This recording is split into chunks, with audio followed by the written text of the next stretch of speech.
मत देखना अपने पे।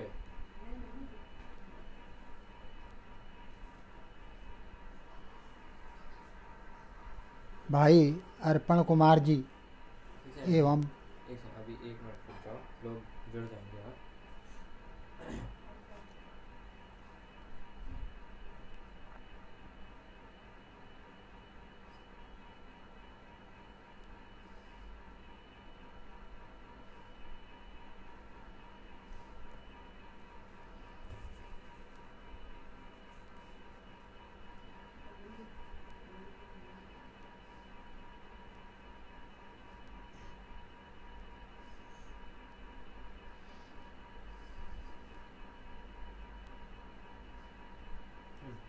पक्का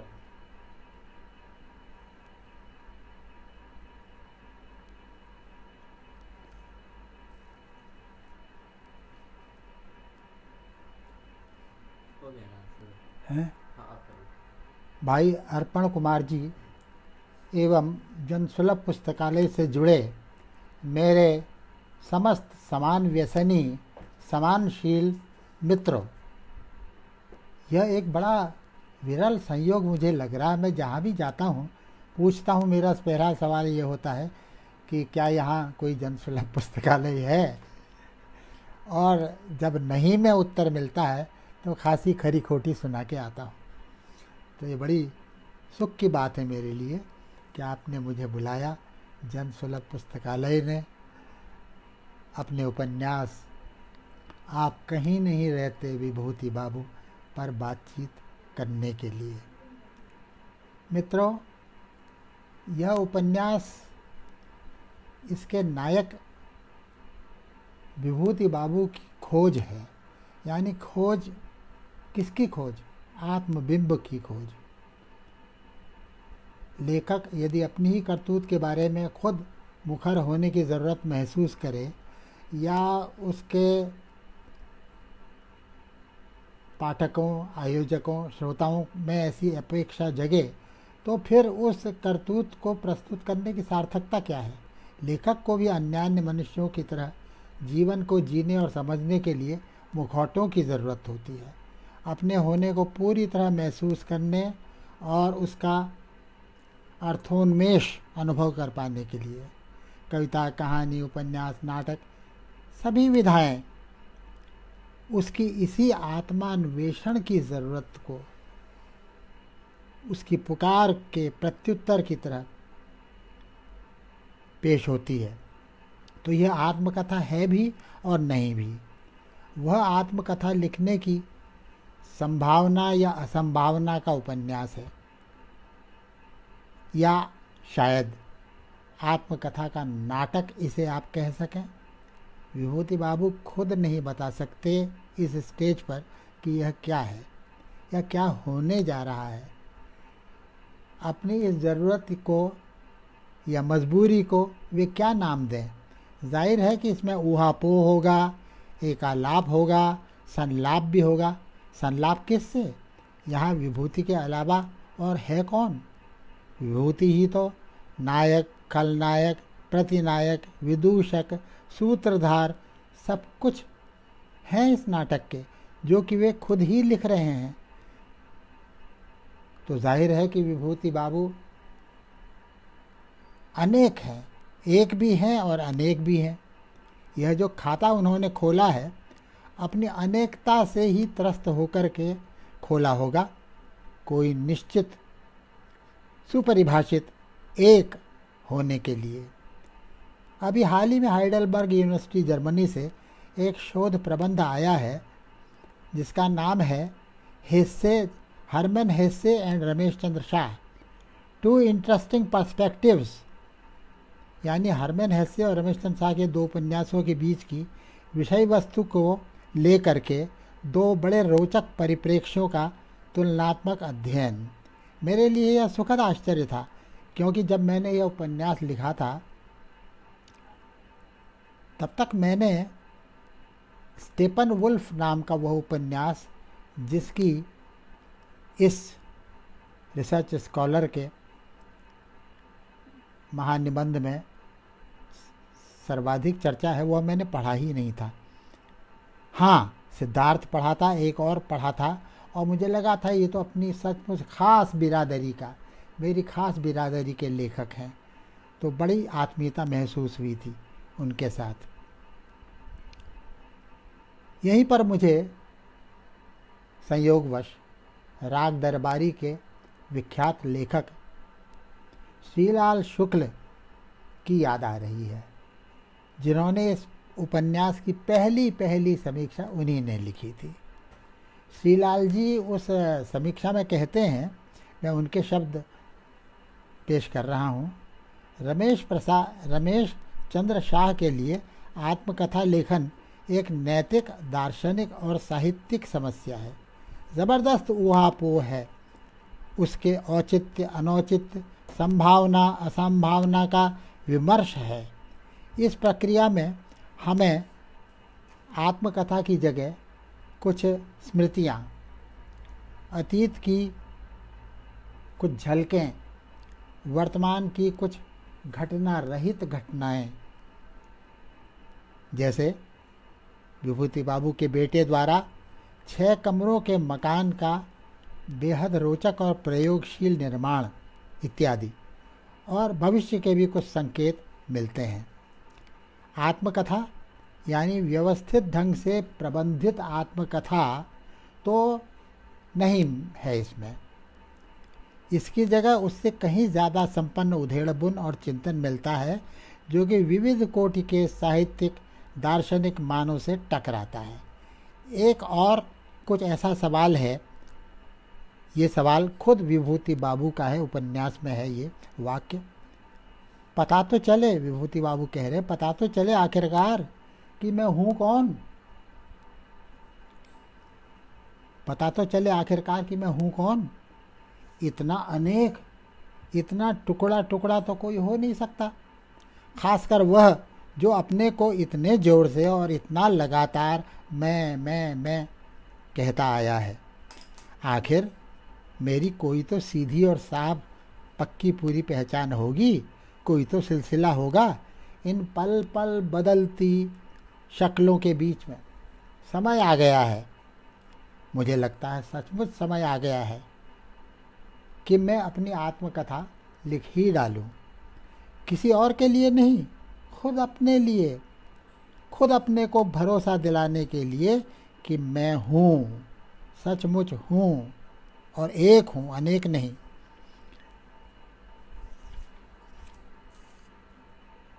इस शोध ग्रंथ के प्रणेता ने इसी सिलसिले में लिखा है, समस्या इस लेखक के लिए उस एक पर्सोना को स्पष्ट उघाड़ने की है जिसको कि वह प्रस्तुत करना चाहता है। तब वह अपने भीतर अनेक व्यक्तित्वों को, उनकी हरकतों को देखता है और दिखाता है, जैसा कि विभूति बाबू स्वयं उपन्यास में ऊहापोह करते सुनाई देते। ये विभूति बाबू की ही आवाज़ है। ये कौन बोल रहा है? विभूति बाबू तो इस तरह विभूति बाबू के बारे में बोल नहीं सकते, न उनके भीतर बैठा हुआ लेखक। तब फिर यह तीसरा कौन है? कौन है फिर यह चौथा जो पूछ रहा है कि यह तीसरा कौन है? दरअसल इस उपन्यास या अनुपन्यास के भीतर 2 पखेरुओं का वास है, 2 पक्षियों का। आपको उपनिषद की वो प्रसिद्ध उपमा याद होगी कि मनुष्य के घट में 2 पक्षी है, एक जो खा रहा है, चुग रहा है फलों को, दाने को, और दूसरा जो उस खाते हुए को देख रहा है। यानी एक तो कर्ता है और दूसरा साक्षी है। ये साक्षी उसकी स्थूल काया के पिंजड़े में बंद होने का नाटक भले कर रहा हो, रहता दरअसल वह अपने एक और शरीर में है, सूक्ष्म शरीर में। अब जब इस विभूति बाबू नामक प्राणी के सामने आत्मकथा लिखने की अंतर्विवशता पेश हो ही गई, तो उसे इन दोनों पखेरुओं की तरह चहचहाना भी है और दोनों की तरफ से बोलना भी है। कभी वह सीधे मैं की शैली अपनाता है, तो कभी कभी अलग ढंग से, अलग अलग दूरियों से इस विभूति नाम के प्राणी की लीलाएं जो हैं उनको देखने और दिखाने का उद्यम करता है। इस शोध ग्रंथ के प्रणेता कुलदीप भंडारी भी हरमन हेस्से के पात्र से विभूति बाबू की तुलनात्मक आकलन दिखाते हुए दोनों के बीच में सादृश्य के सूत्र प्रस्तुत करते हैं।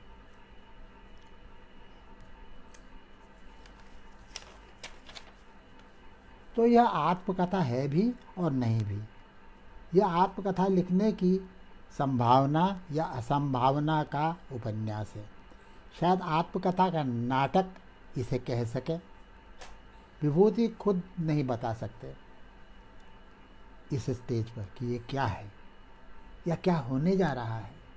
अपनी इस करतूत को, अपनी इस ज़रूरत को या मजबूरी को वे क्या नाम दें। जाहिर है इसमें ऊहापोह होगा, एकालाप होगा, संलाप भी होगा। संलाप मगर किससे? यहाँ विभूति के अलावा और है कौन? विभूति बाबू ही तो नायक, खलनायक, प्रतिनायक, विदूषक, सूत्रधार सब कुछ बन बैठे हैं इस नाटक के, जो कि वे खुद ही लिख रहे हैं। जाहिर है कि विभूति एक भी हैं और अनेक भी हैं। यह जो खाता उन्होंने खोला है अपनी अनेकता से त्रस्त होकर ही न खोला होगा, कोई एक निश्चित एक होने के लिए।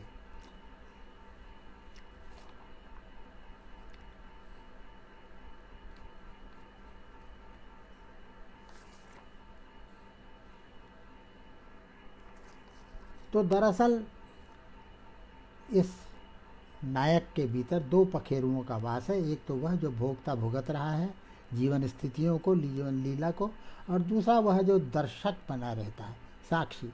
यह साक्षी उसकी स्थूल काया के पिंजड़े में बंद होने का नाटक अनजाने भले कर रहा हो, रहता दरअसल वह अपने एक और सूक्ष्म शरीर में है।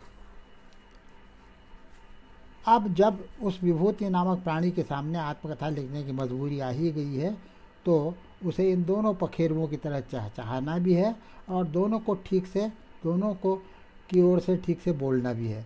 कभी वह सीधे मैं की शैली अपनाता है, तो कभी कभी अलग अलग दूरियों से इस विभूति नामक प्राणी की लीलाएं देखने और दिखाने का उपक्रम करता है।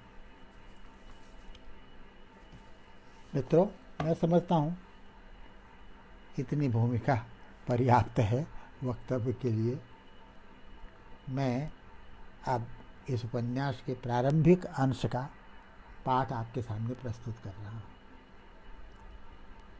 शुरू में ही एक मेरे प्रिय कवि, जिन पर मैंने थीसिस लिखी है, रिसर्च किया है, प्रख्यात विश्वविख्यात कवि विलियम बटलर येट्स की पंक्तियों से शुरू होता है ये उपन्यास। What shall I do with this absurdity? O heart, O troubled heart, this caricature, decrepit age that has been tied to me as to a dog's tail. मैं क्या करूं अपने इस विद्रूप का, ओ मेरे व्याकुल हृदय। यह जो बांध दिया गया है मुझसे विकलांग बुढ़ापा, जैसे चिथड़ा दुम में कुत्ते की। ये किसकी आवाज़ मेरे कानों में गूंज रही है? आज से पहले क्या कभी ये पंक्तियाँ इस कदर मेरे सिर पर चढ़कर बोली थी? जैसे मेरे समूचे वजूद को चीर कर निकली हो यह चीख। किसकी? उसकी या मेरी? तब तो मैं पैदा ही नहीं हुआ हूँगा। कैसे पता चला उसे? मैं बिल्कुल इसी तरह चीखना चाहता हूँ, बिल्कुल इन्हीं शब्दों में, बिल्कुल इसी वाक्य विन्यास में। ये सब बुढ़ापे की अलामात है विभूति बाबू। ऑपरेशन टेबल पर रीढ़ की हड्डी में सुई चुभोई गई, तब कैसी कपकपी छूटी थी मेरे, जो काबू में ही नहीं आ रही थी। दो लाल कंबल उड़ाए जाने के बावजूद, मगर वह कपकपी तो कुछ भी नहीं थी इस झुरझुरी के सामने, जो एक ज़रा से जुमले ने मेरी रीढ़ में दौड़ा दी है। जुमला क्या, कीला था वो, जो उस आदमी ने मेरे आर पार ठोंक दिया। वो अब भी उसी तरह मुस्कुरा रहा है और देख रहा है अंदर ही अंदर छटपटाते बिलबिलाते मुझको, कि कैसे उसके जुमले की तीखी नोक मेरे भीतर धंसती चली जा रही है। उसे मालूम है अपनी सारी काली करतूतों के साथ वह जिस तरह मेरे भीतर नंगा है उस तरह और कोई नहीं। मेरे सारे सहयोगी उसके आगे दुम हिलाते रहते, एक मैं ही तो हूँ जो उसकी नींद हराम कर सकता हूँ। तो बस उसने आज अपना मौका तोड़ा और चुका दिया सारा बदला। मगर हद हो गई, इसमें इतना बौखलाने की क्या बात है? ऐसा क्या कह दिया उसने जो कोई और नहीं कह सकता था? क्या यह सच नहीं कि जिस रोग के नाम पर मुझे यह चीरा लगा वह ज़्यादातर उम्रदार लोगों को ही हुआ करता है। अब यूँ तो कोई भी रोग किसी भी उम्र में किसी को भी हो सकता है। अपने बगल वाले बख्शी जी नहीं बता रहे थे अभी परसों कि अभी अभी जन्मे उनके जुड़वा पोतों में से एक का पैदा होते ही ऑपरेशन करना पड़ा था। तो एक नवजात शिशु तक को जो हो सकता है और हुआ वो तुम्हें हो गया, तो इसमें इतना बिलबिलाने की क्या बात है? अरे ये उस तरह रोग भी कहाँ है, डिसलोकेशन नहीं हो जाता कभी कभी हाथ या पाँव की हड्डी का? बस वैसा ही समझ लीजिए। कोई अंग अपनी जगह से थोड़ा हटकर किसी और जगह घुस जाए तो उसे कहते हैं हर्निएट कह कर जाना। आंत का कोई हिस्सा जिस झोले में आंत रहती है उस झोले में छेद करके बाहर निकल जाता है तो उसे कहते हैं हर्निया। आपका पेट खोलकर उस बाहर निकली हुई आंत को सुलझू के भीतर कर देंगे और झोले को अच्छी तरह सी देंगे, आपको पता भी नहीं चलेगा। छठे दिन छुट्टी कर देंगे आपकी, नो प्रॉब्लम। मगर कैसे नहीं है प्रॉब्लम? 6 की जगह पूरे 15 दिन अस्पताल में सड़ना पड़ा। आज ही तो ज्वाइन किया, तभी तो उसका मुंह देखना पड़ा, उसकी इतनी बकवास सुननी पड़ेगी। अभी भी रह रह कर दर्द उठ जाता है और सूजन जहाँ की तहाँ। ये सूजन नहीं हार्डनेस है प्रोफेसर साहब, हार्डनेस नहीं तो हीलिंग भी नहीं, समझे? ये डॉक्टर बोरगांवकर भी अजब के आदमी है, गजब के आदमी। इनके मुंह से अपने लिए प्रोफेसर साहब का संबोधन मुझे कितना अटपटा लगता है। मुझे तो अपने कॉलेज को कॉलेज कहते भी शर्म आती है, अपने कलीग्स पर शर्म आती है, पढ़ने पढ़ाने से जिनका दूर का भी वास्ता नहीं। मगर किसका है? हरामखोरों के इस स्वर्ग में जिसका नाम हिंदुस्तान है कुछ भी तो कहीं भी तो अपनी जगह पर नहीं है। समूचे मुल्क को ही हर्निया हो गया है। हर्निया नहीं, किसी बड़ी बीमारी का नाम लीजिए प्रोफेसर साहब, आप तो कुछ ज़्यादा ही सिनिकल हुए जा रहे हैं। डॉक्टर साहब पता नहीं क्यों कुछ ज़्यादा ही मेहरबान है मुझ पर। राउंड पर निकलते हैं तो आखिरी पड़ाव यही है उनका। कम से कम 5-10 मिनट मेरे पास ही सुस्ताते हैं। उनकी टीम के लोगों को बड़ी हैरानी होती है इस पर, किस कदर झल्लाया था वो मुझ पर उनका वो नाटा सा असिस्टेंट नायर।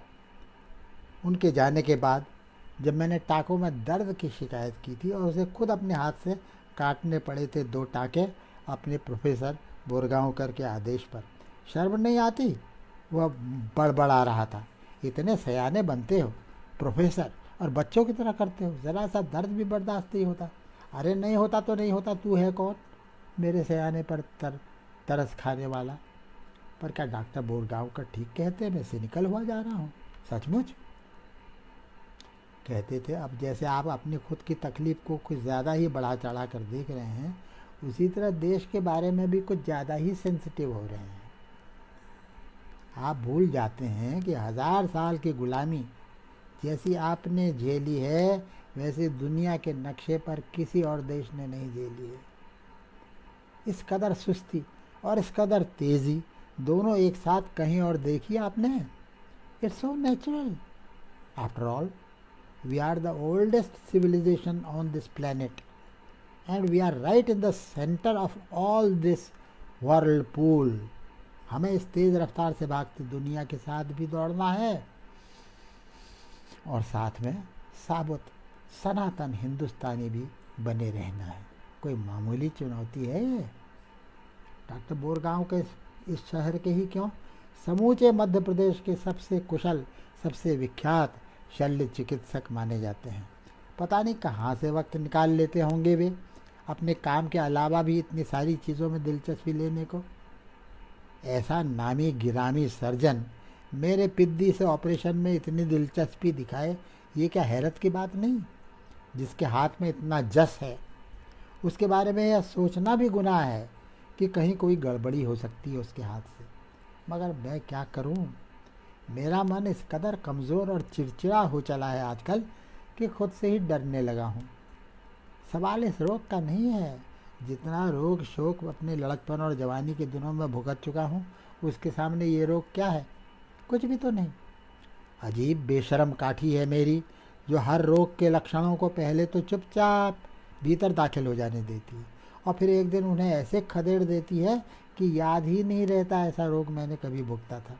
मेरी माँ भी ऐसी ही थी, जब देखो तब बीमार, कभी गठिया, कभी बोन टीबी, कभी उदर शूल, कभी कुछ। मगर कमाल देखिए, मैं अपनी कल्पना मैं अपनी कल्पना में उसे जब भी देखता हूँ चुस्त दुरुस्त ही देखता हूँ। एक भी बीमार छवि उसकी मेरी याददाश्त में नहीं उभरती। ऐसे ही क्या कोई यकीन करेगा मुझ पर? औरों की क्या कहूँ, मुझे खुद ही यकीन नहीं होता कि कभी मुझे टीबी घोषित किया गया था, फिर मुझे अनीमिक घोषित किया गया था, फिर उसके बाद एक नामी नेत्र विशेषज्ञ पूरे देश में जिसका डंका बजता है, ऐसे नेत्र विशेषज्ञ ने मुझे आज से 30 बरस पहले कहा था कि 30 बरस पहले ही आपको दोनों आंखों से अंधा हो चुकना चाहिए था। ऐसी हालत है आपकी आंखों की। अभी कुल जमा 10 बरस पहले तो मुझे काला मोतिया बताया गया था। क्या कहते हैं अंग्रेजी में, भूल गया मैं उसको, काला मोतिया को। मैं अब भी एक बॉर्डर केस हूँ इत्यादि।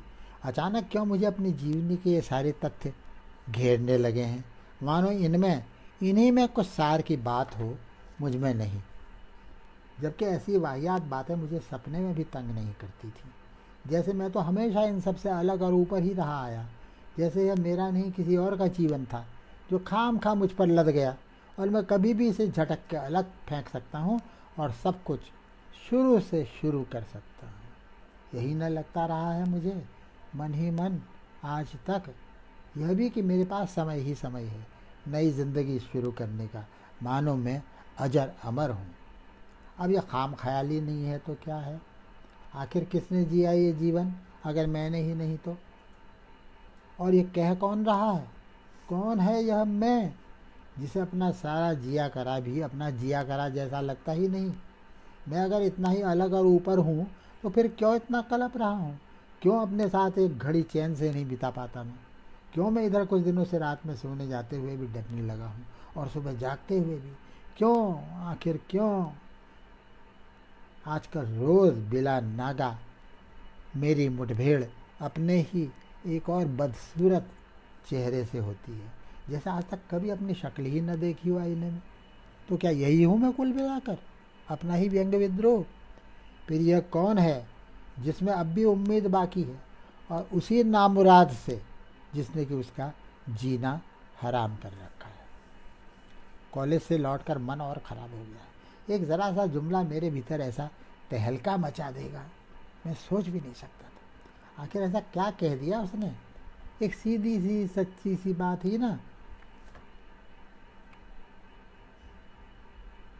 मगर क्या मुझे मेरी सच्चाई बताने को एक यही शख्स रह गया था इतनी बड़ी दुनिया में,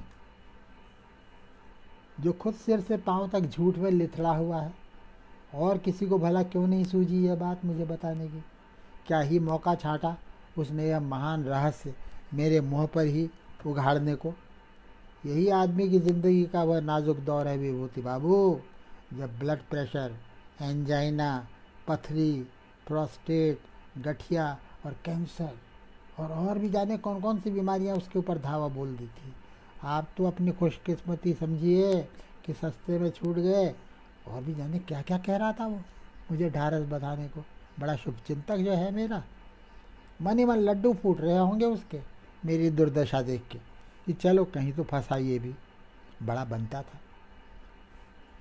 मगर बुढ़ापा, मैं क्यों जब से पड़ा पड़ा ऐसे तिलमिला रहा हूँ जैसे बिच्छू ने डंक मार दिया हो। इतनी भद्दी गाली मुझे आज तक किसी ने नहीं दी।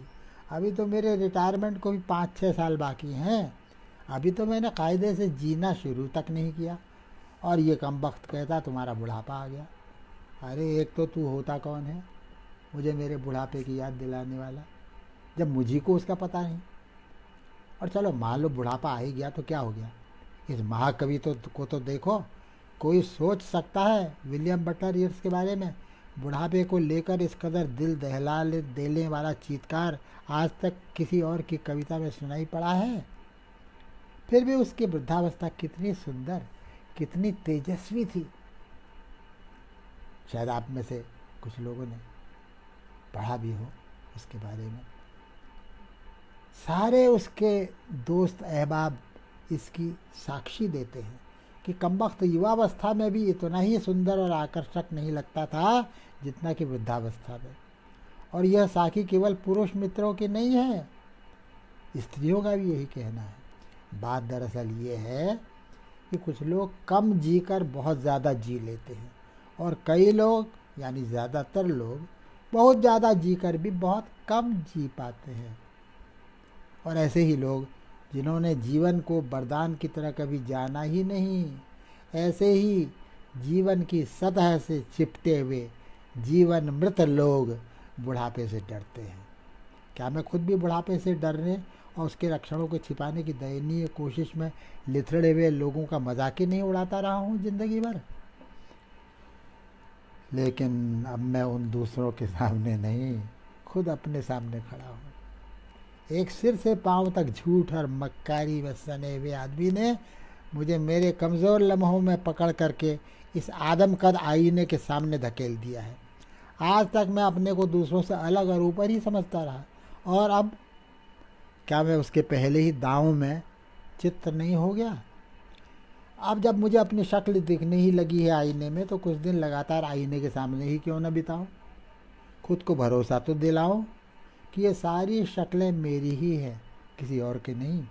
हो सकता है कुछ और भी दिखने लग जाए मुझे, जो अभी तक मुझे नहीं दिखा। इतनी फुर्सत दी ही कब मैंने अपने को खुद अपनी शक्ल देखने की? पता तो चले आखिरकार कि मैं हूँ कौन। इतना अनेक, इतना टुकड़ा टुकड़ा तो कोई नहीं हो सकता, खासकर वो जो अपने को इतने ज़ोर से और इतना लगातार मैं ही कहता आया है। आखिर मेरी कोई तो सीधी और साफ पहचान होगी, कोई तो सिलसिला होगा इन पल पल बदलती शक्लों के बीच में। समय आ गया है, मुझे लगता है सचमुच समय आ गया है कि मैं अपनी आत्मकथा लिख ही डालूं। किसी और के लिए नहीं, खुद अपने लिए, खुद अपने को भरोसा दिलाने के लिए कि मैं ही हूँ, सचमुच मैं। और वह मैं कोई ख़ास एक है, अनेक नहीं। तो कर दूँ शुरुआत आज और अभी से? यह शुरुआत नहीं तो क्या थी? नहीं, ये शुरुआत जैसी शुरुआत तो नहीं लग रही। कहीं और से शुरुआत करनी होगी, यहाँ से नहीं। ये आपने उपन्यास का पहला अध्याय सुना। अब मैं दूसरा अध्याय सुना रहा हूँ, छठा अध्याय है ये। विभूति बाबू सिर्फ विभूति बाबू ही नहीं, एक लेखक भी हैं। जिंदगी भर वे उन लेखकों का मजाक उड़ाते रहे जो सारी उम्र लिखते रहने के बावजूद अपने आप से उबर ही नहीं पाते और अलग से अपनी जीवनी लिखने या लिखवाने को छटपटाते रहते हैं। इससे बड़ी हार, इससे बड़ी विडंबना एक लेखक के जीवन की क्या हो सकती है? परंतु अचानक अपनी ज़िंदगी के ढलान पर विभूति बाबू खुद अपने ही संस्मरणों से घिर गए हैं। पहली बार मानो उन्हें अपनी उम्र का पता है और वे चकरा जाते हैं। ये क्या हो गया? संयोग ही कहिए या इल्हाम है। एक छोटे से ऑपरेशन के बाद अस्पताल से छूटकर अपनी ड्यूटी ज्वाइन करते हुए ही हुआ, और वह भी एक ऐसे आदमी के ज़रिए जिसकी शक्ल तक देखना उन्हें गवारा नहीं है। ये कौन बोल रहा है? विभूति बाबू तो इस तरह विभूति के बारे में बोल नहीं सकते, न उनके भीतर बैठा हुआ लेखक। तो फिर यह तीसरा कौन है? कौन है फिर यह चौथा जो पूछ रहा है कि यह तीसरा कौन है?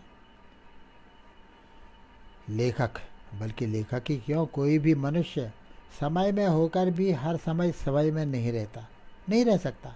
लगता तो ऐसा ही है, प्रत्यक्ष को प्रमाण क्या।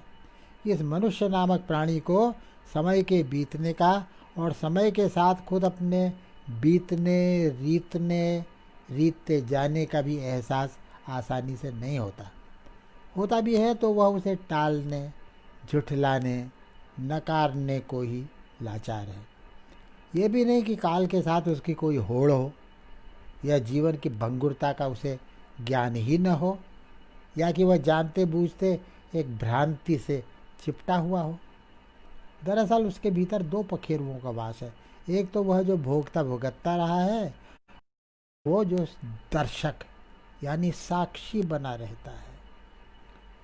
अब जब इस विभूति नामक प्राणी के सामने आत्मकथा लिखने की मजबूरी खड़ी हो ही गई है, तो उसे अपनी माटी के पिंजरे में बसे हुए इन दोनों पखेरुओं की तरह चाहना भी है और दोनों की तरफ से बोलना भी है।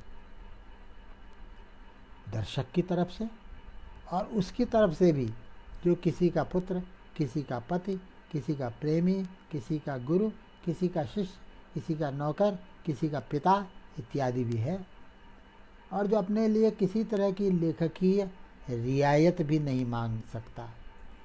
कभी वह सीधे मैं शैली अपनाता है, तो कभी अलग अलग कोणों से, अलग अलग दूरियों से इस विभूति नामधारी जीव की क्रीड़ाएं, लीलाएं देखने और दिखाने लगता है।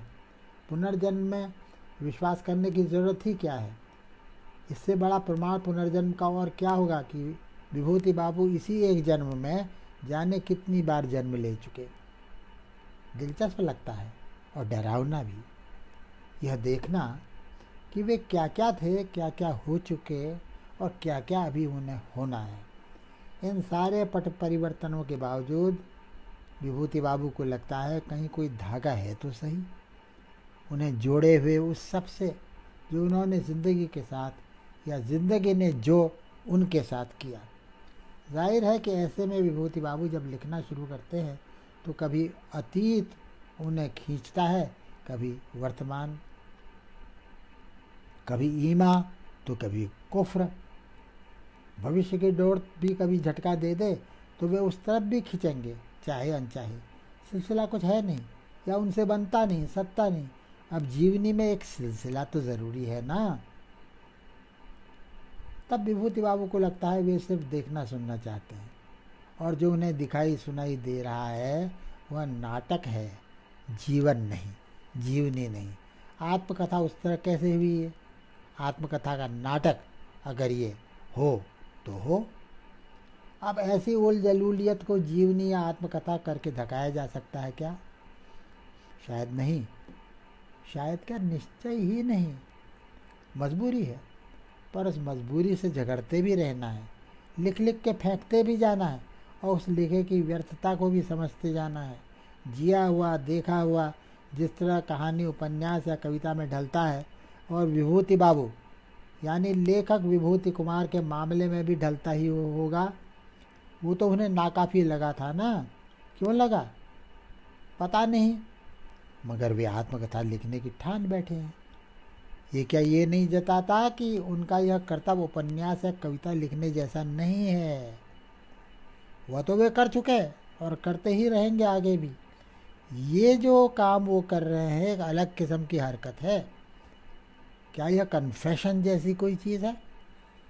नहीं भाई नहीं। उनका मैं इतना पुख्ता और सार्वजनिक कैसे हो सकता है?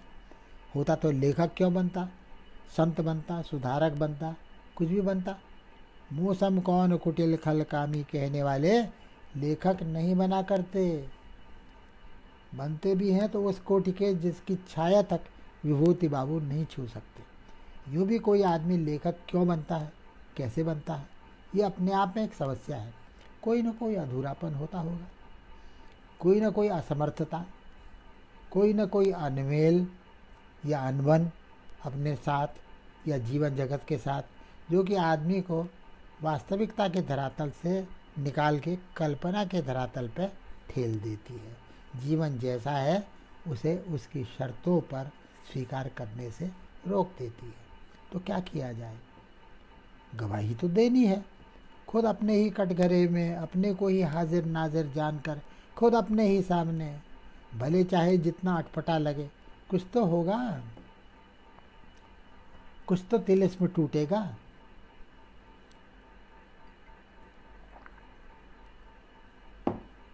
नहीं भी टूटेगा तो कुछ राहत कार्य हो जाएगा भावनाओं का, कुछ तो छुटकारा है, छुटकारे का भ्रम मिलेगा इस अनादि अनंत भव बाधा से। कौन है यह जो लिख रहा है ये सब अपने बारे में? वही ना जिसका नाम विभूति बाबू है। मगर फिर ये कौन है जो इसी नाम से नहीं, शायद किसी दूसरे नाम से उपन्यास कहानी लिखता है। न केवल विषय वस्तु बदल गई है बल्कि छूट की गुंजाइश भी दरअसल यहाँ बहुत कम है। कभी कभी तो लगता है किसी मध्ययुगीन यंत्रणा कक्ष में धकेल दिए गए हैं वे, जहाँ हिलने डुलने की भी गुंजाइश नहीं है, खड़े रहने तक की गुंजाइश नहीं है। कल्पना बेचारी को तो सचमुच ही पट्टा बांध दिया गया है। ज़रा सा इधर उधर लपकी नहीं कि फौरन टैटुआ कस दिया जाता है। बोलना उन्हें सच है और सच के सिवा कुछ भी नहीं बोलना है, और सच भी अपने बारे में। तो जाहिर है कि वह संतों और कर्मयोगियों वाला सच कैसे होगा। संतों को आत्मकथा लिखने की ज़रूरत ही क्या है? वे तो अभंग ही जीते हैं और अभंग ही रचते हैं। यहाँ न कोई दिव्य सत्ता है न कोई वैकुंठ जिसमें कि सबका साझा हो। उसके नहीं होने का अनुभव ज़रूर है, मगर उस नहीं में कितने लोग साझा कर सकेंगे? तो जनाब ये आत्मकथा है भी और नहीं भी। आत्मकथा का नाटक शायद इसे आप कह सकें। नहीं, यह आत्मकथा लिखने की समस्या या संभावना या असंभावना का उपन्यास है। जैसा मैं पहले, विभूति खुद नहीं बता सकते ये क्या है या क्या होने जा रहा है। इस ज़रूरत को या मजबूरी को वे क्या नाम दें? जाहिर है कि इसमें ऊहापोह होगा, एकालाप होगा, संलाप होगा।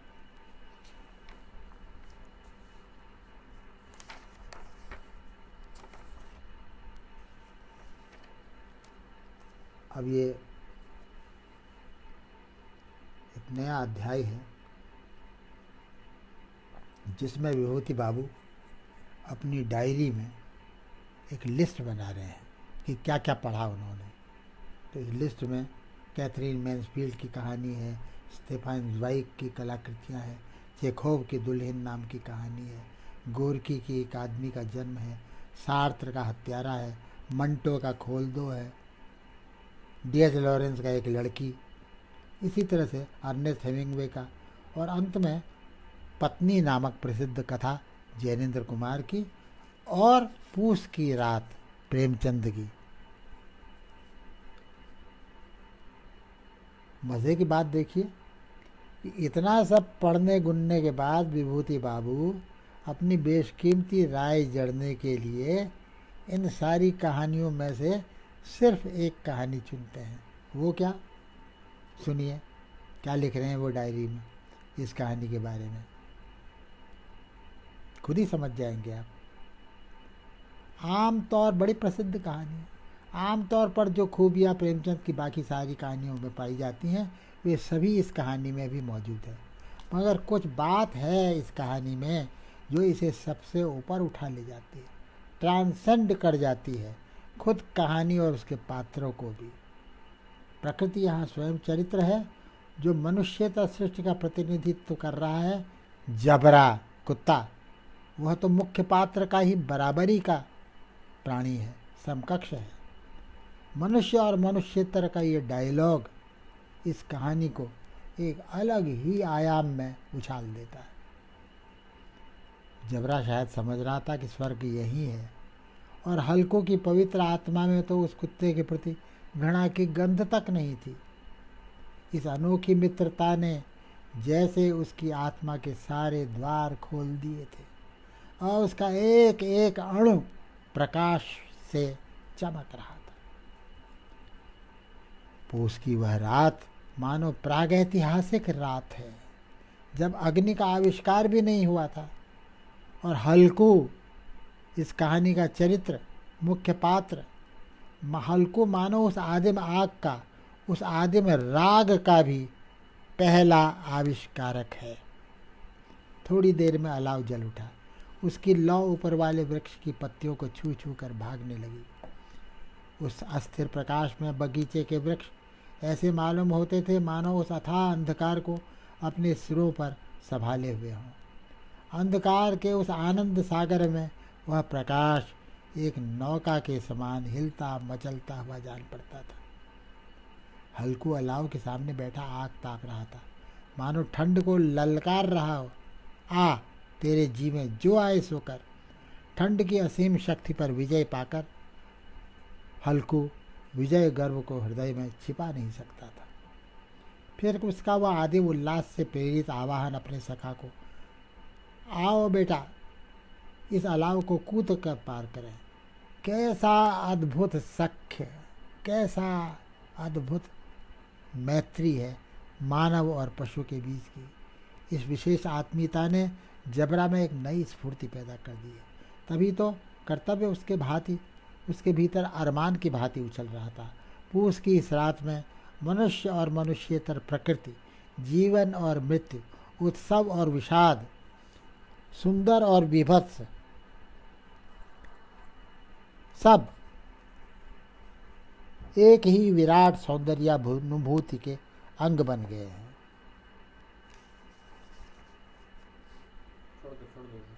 ये देखो तो लगा दो। एकाएक एक झोंका मेहंदी के फूलों की खुशबू लिए हुए आया। हल्कू ने कहा, कैसी अच्छी महक आई जबरू, तुम्हारी नाक में भी कुछ सुगंध आई।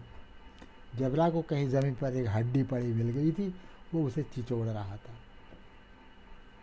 इस डायरी से लगता है कि विभूति बाबू अपने जीवन के इस दौर में खूब जमकर पढ़ाई कर रहे थे और उन्हें वो लेखक खास पसंद थे जो जीवन और उसकी परिस्थितियों का सच्चा चित्रण करने के साथ साथ कहीं उनको ऊपर भी उठा ले जाते हैं। उन्हीं के मुहावरे ट्रांसेंड कर देते हैं परिस्थिति को।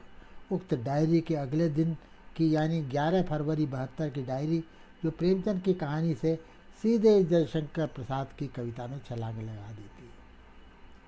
मैं की मेरी चेतनता सबको ही स्पर्श किए सी, सब भिन्न परिस्थितियों की है मादक घूंट पिए सी।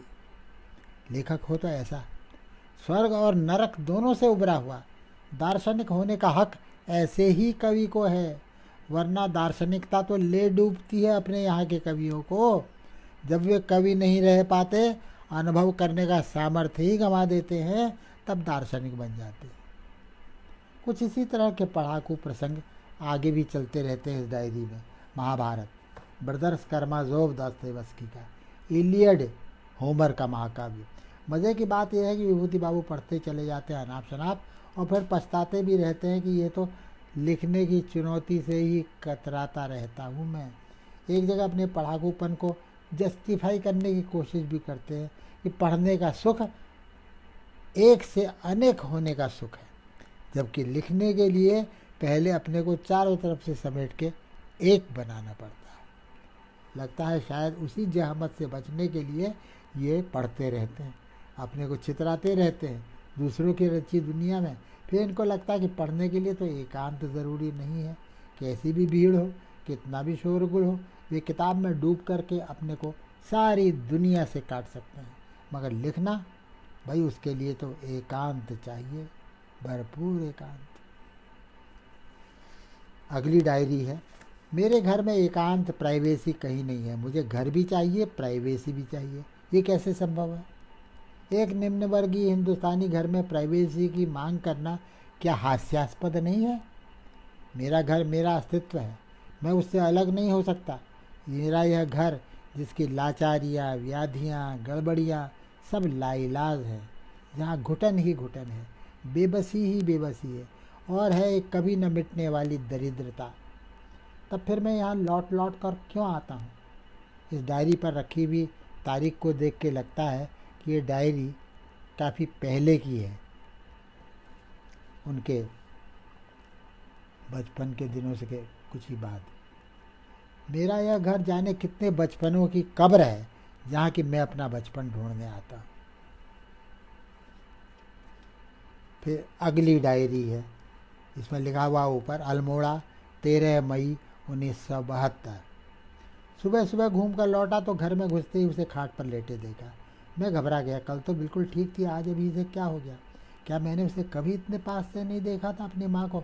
मेरे पाँव जहाँ के तहाँ गड़े थे और मुझे अपनी आंखों पर भरोसा ही नहीं हो रहा था।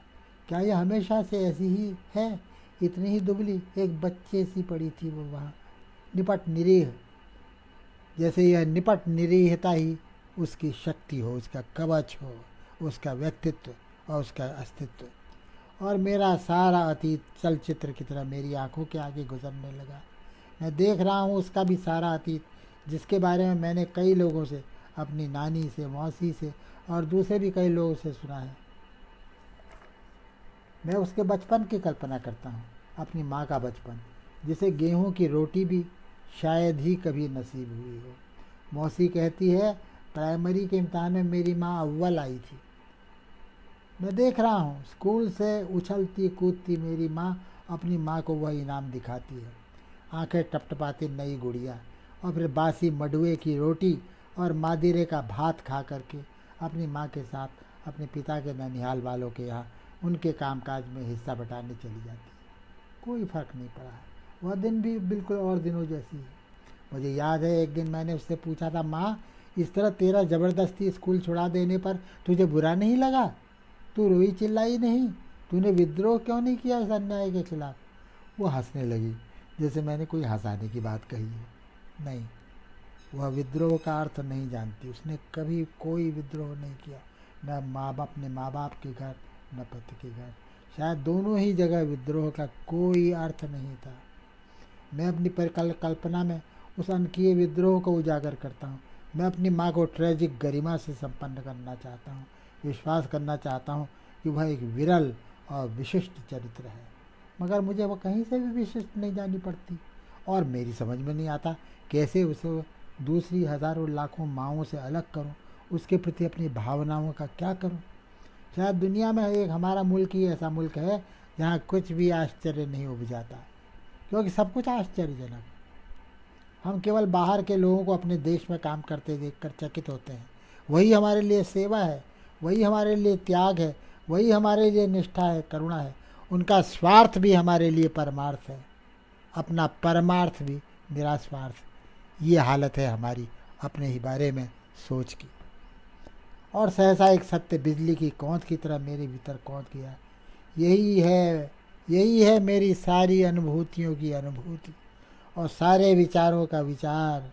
यही है मेरी शाश्वत उद्विग्नता, शाश्वत असांत्वनीयता का रहस्य।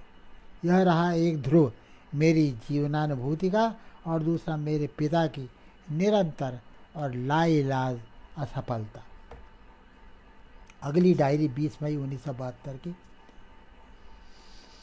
विभूति बाबू घूमने निकले हैं, पूरा 4 मील जाना 4 मील आना, इतने लंबी सैर करते हैं वो कासार देवी तक, फिर उससे लौटकर सड़क के रास्ते में उनको जो दृश्य देखा उस पर टिप्पणी है।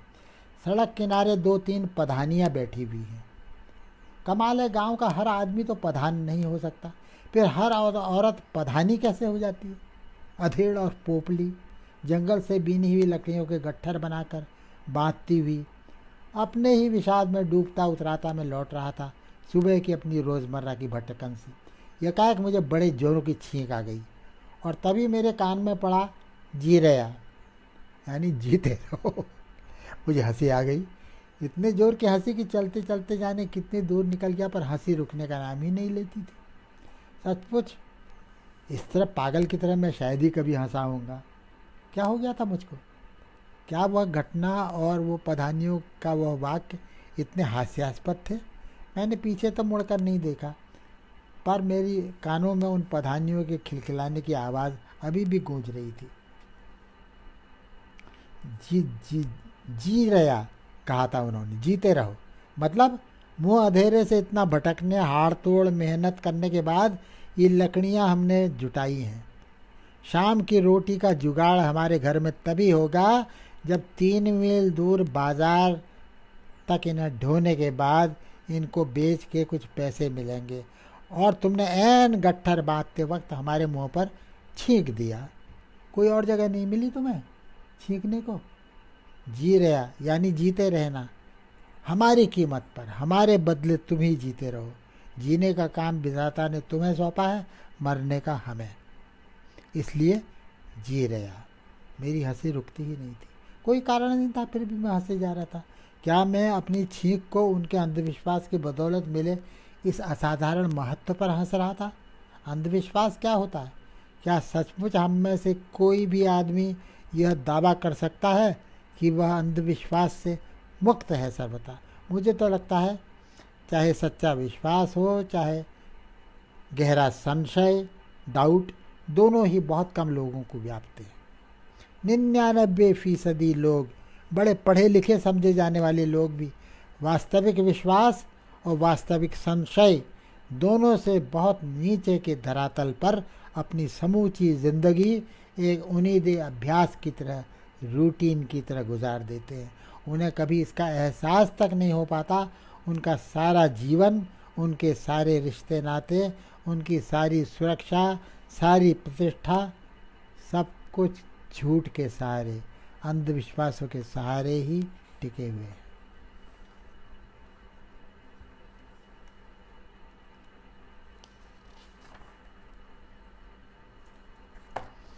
अगली डायरी है 11 दिसंबर 1978 की। पुरानी कापियों को पढ़ते हुए कैसा अजीब लगता है। मुझे तो खुद ही कहाँ पता था कि मेरे पास इतना कूड़ा करकट जमा है। अब जबकि मुझे यह क्वार्टर खाली कर देना है, क्यों न यह सब यहीं विसर्जित करके चला जाऊं। वही वही सदिच्छाएँ, वही वही संकल्प।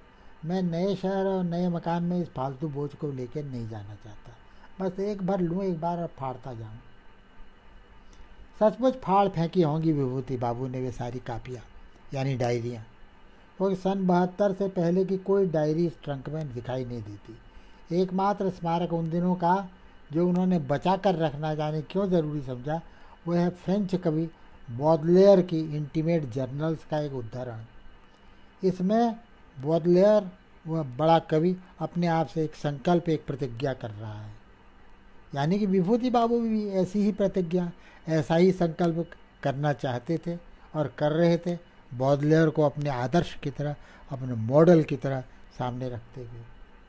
बॉडलेयर कहता उस डायरी में, मैं कसम खाता हूँ आज से निम्नलिखित नियमों का कठोरतापूर्वक पालन करने की, जो अब मेरे जीवन के मार्गदर्शक नियम हो। नित्य प्रातःकाल प्रार्थना प्रभु से, जो समस्त ऊर्जा और न्याय का स्रोत है। प्रार्थना अपने पिता से और एडगर एलन पो से, जो प्रभु और मेरे बीच मध्यस्थ होंगे, मिडिल जी। उनसे प्रार्थना कि वे मुझे अपने सारे कर्तव्यों का निर्वाह करने की सामर्थ्य प्रदान करें। साथ ही मेरी माँ को भी इतनी लंबी उम्र बख्शे कि वह अपने बेटे की ज़िंदगी में आए हुए सुधार को जीते जी देख सके, उसके कायाकल्प को अपनी आँखों से देखकर भरपूर सुकून हासिल कर सके। मैं प्रतिज्ञा करता हूँ आज से आत्मसंयम की राह पर चलने की, सभी प्रकार के दुर्व्यसनों का पूरा परित्याग करने की। ये चैप्टर भी समाप्त हो गया। अब जो चैप्टर मैं पढ़ने जा रहा हूँ, हिंदी साहित्य के एक विदेशी विद्वान, जर्मन थे वे, प्रसिद्ध हैं, जो विभूति बाबू के साहित्य गुरु के काफ़ी अंतरंग रहे हैं। वे एक प्रस्ताव लेकर उनके पास आए हैं। क्या है वो प्रस्ताव? ये कि अपने प्रिय लेखक की जीवनी लिखने का काम उन्होंने लेखक के जीवित रहते ही अपने हाथ में लिया था, वो अब उनसे नहीं होगा। विभूति बाबू खुद नज़दीक है उस लेखक के, अज्ञेय से उनका आशय है। मुझे लगता है मेरा निर्णय गलत था, उनका कहना है। मेरा विदेशी होना ही मुझे कई ऐसी चीज़ों से काट देता है जिन तक आपकी सहज और सीधी पहुंच हो सकती है। आप मुझसे ज़्यादा उनके संपर्क में रहे हैं। मैंने जितनी सामग्री जुटाई है वो सब मैं आपको सौंप देता हूँ। आप इस काम को, यानी अज्ञेय की बायोग्राफी लिखने के काम को पूरा अंजाम दे सकेंगे अच्छी तरह, मुझे पक्का भरोसा है। प्रस्ताव स्वीकार करने का तो मेरे सामने कोई प्रश्न ही नहीं था। संपर्क में तो ज़रूर रहा और बड़े गहरे संपर्क में रहा, बहुत स्नेह भी पाया उनका, मगर जीवनी लिखने के लिए जिस तरह की तैयारी और परिश्रम चाहिए वह विभूति बाबू के बूते का नहीं है। नहीं, असली कारण ये नहीं, कुछ और है। उन्हें अपने प्रिय लेखक की रचनाओं में जितना रस है, उनकी कविताओं में, उपन्यासों में, उतना उनके जीवन में, जीवनी के तथ्यों में नहीं है। उस तरह का कुतूहल उन्हें होता ही नहीं दूसरों के बारे में। फिर काहे को खाम खा ये बोझ उठाएं। उन्हें जो काम करना था कर चुके थे, जो लिखना था लिख चुके। उनके काव्य के मर्म में जितना बैठ सकते थे बैठ चुके। सत्य सत्य सब लियो बछो पछोर, अब भूसी का क्या करना है। दरअसल लेखकों के निजी जीवन में ताक झाक करने की जो आदत, या कहना चाहिए लत, हमारे देश में सर्वव्यापी है, उससे विभूति बाबू को सख्त नफरत है। अपने प्रिय लेखक की कविता से भी ऐसी नज़दीकी अनुभव करते रहे कि उन कविताओं के लेखक से जाकर मिलना उन्हें एकदम गैर ज़रूरी लगता रहा बहुत वर्षों तक। अब यह बिल्कुल दीगर बात है कि जब संयोगवश वो उनके संपर्क में आ ही गए और इस कदर उनको वो पसंद आ गए कि हर जाड़े की छुट्टियाँ उन्हीं के साथ बिताने की उन्हें लत सी पड़ गई। एक भी जाड़ा उन्होंने यहाँ अपने भोपाल में नहीं बिताया, हर जाड़ा वहीं दिल्ली में उनके साथ, उनके घर में। तो उन्हें इस बात पर खासा अचंभा हुआ कि लेखक का व्यक्तित्व दरअसल इतना अप्रासंगिक भी नहीं होता जितना कि वे समझते रहे थे। व्यक्तित्व अलग ही रस होता है, अपनी अलग ही कशिश होती है, जो कृतित्व का आनंद लेने में या उसके समझने में बाधक नहीं होती, बल्कि कभी कभी उसमें साधक भी हो सकती है। मगर यदि सचमुच ऐसा है तो विभूति बाबू ने अपने विदेशी मित्र के इतने आत्मीय आग्रह को बिना एक क्षण का भी आगा पीछा सोचे क्यों साफ ठुकरा दिया। क्या एक सुनहरा मौका नहीं था इस निमित्त से अपने, जिसे अपना साहित्य गुरु समझते हैं, उसके ऋण से उऋण होने का इससे अच्छा और क्या हो सकता था अवसर। क्या अब उन्हें पछतावा हो रहा है अपनी उतावली पर? नहीं करने पर नहीं, कदापि नहीं। विभूति के मन में अपने किसी निर्णय को लेकर कभी किसी प्रकार की दुविधा नहीं उठती। उनके जीवनीकार वे नहीं हो सकते, कहानीकार उपन्यासकार हो सकते हैं, है ही, लेकिन जीवनीकार होना उनका काम नहीं है। तब फिर वे क्यों सोच में पड़े हुए? विदेशी मित्र ने उनसे बड़ी अजीब बात कही थी, ये कि उनके हीरो यानी प्रिय लेखक इन विदेशी मित्र को अपने भावी जीवनीकार के रूप में स्वीकार कर चुके थे, यानी कि अपने ऑफिशियल बायोग्राफर के रूप में। इस रहस्योद्घाटन ने विभूति बाबू को बड़ी उलझन में डाल दिया है। आखिर उनके जैसे हर तरह से सफल और कृतकार्य सर्जक को अपनी जीवनी लिखवाने की इतनी फिक्र क्यों होनी चाहिए थी? ये तो उनके दर्शन को ही घपले में डाल देने वाली चीज़ है।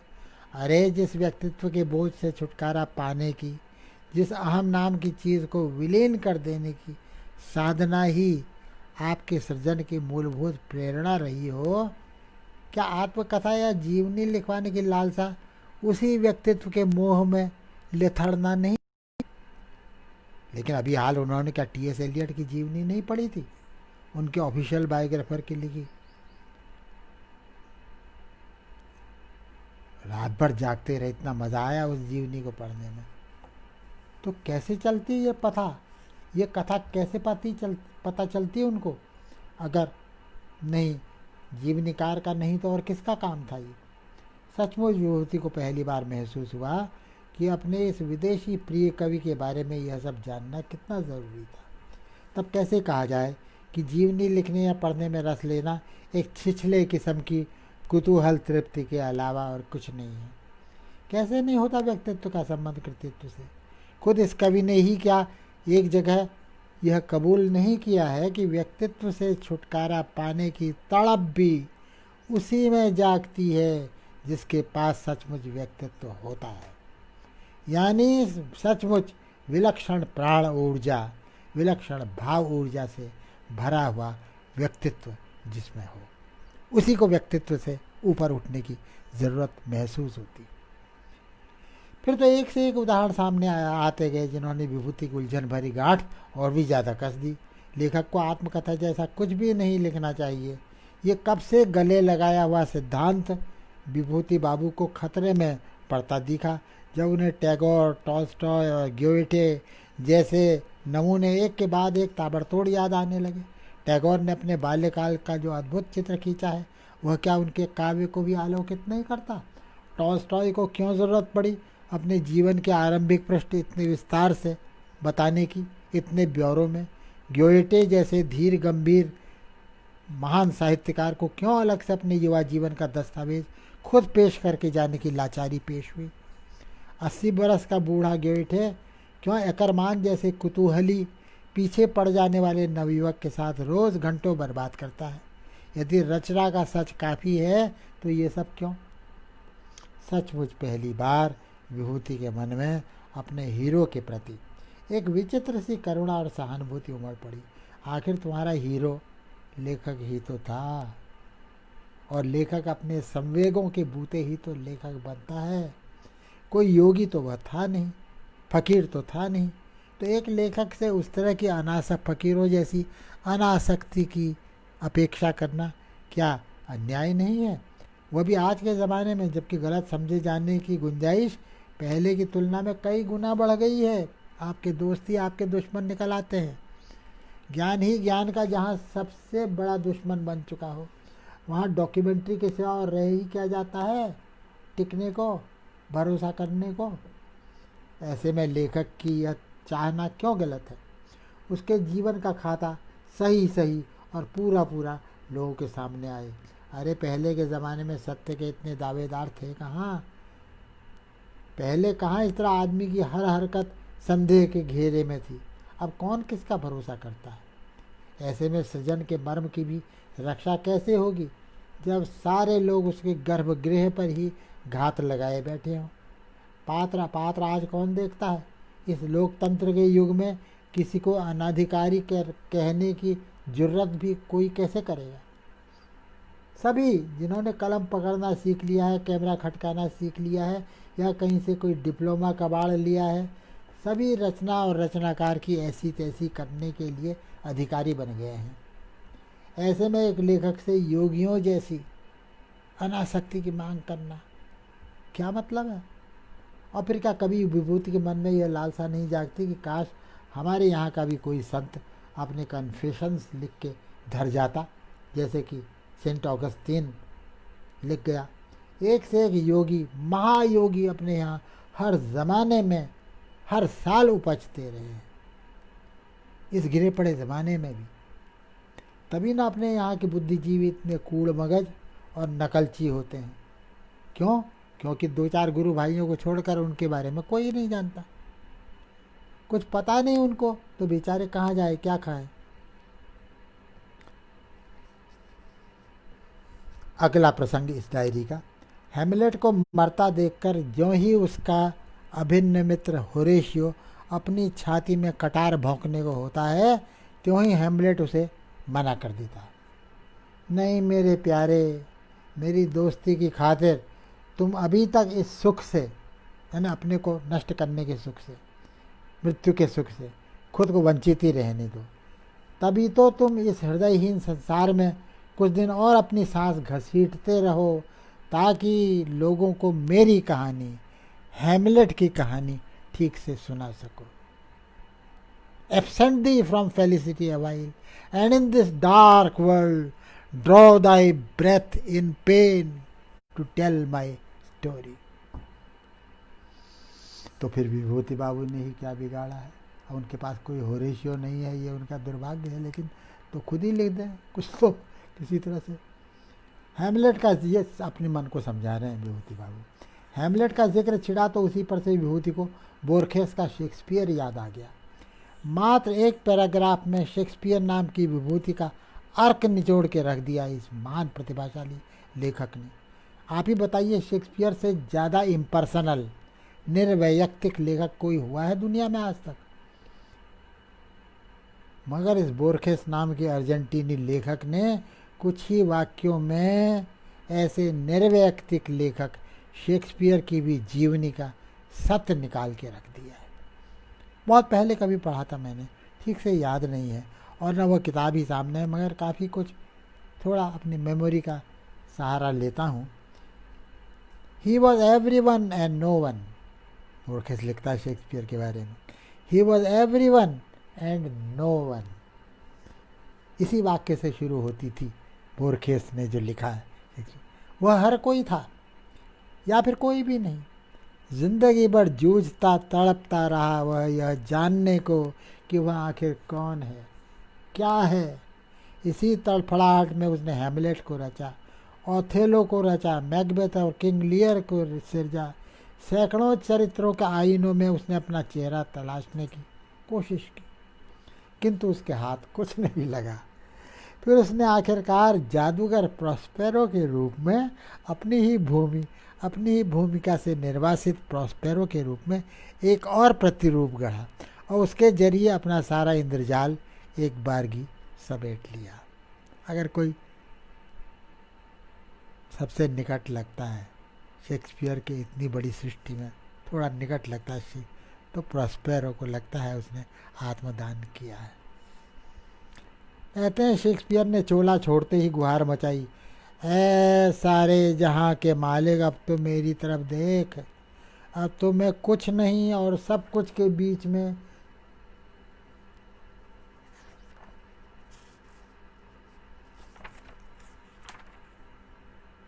टंगे अस्तित्व की घेराबंदी तोड़ करके तेरी शरण में आ गया हूँ। ये आखिरी क्षण है मेरा इस दुनिया में। अब तो मुझे चेहरा वापस कर दे परवरदिगार, अब तो बता दे मुझे कि मैं कौन हूँ। सुनिए,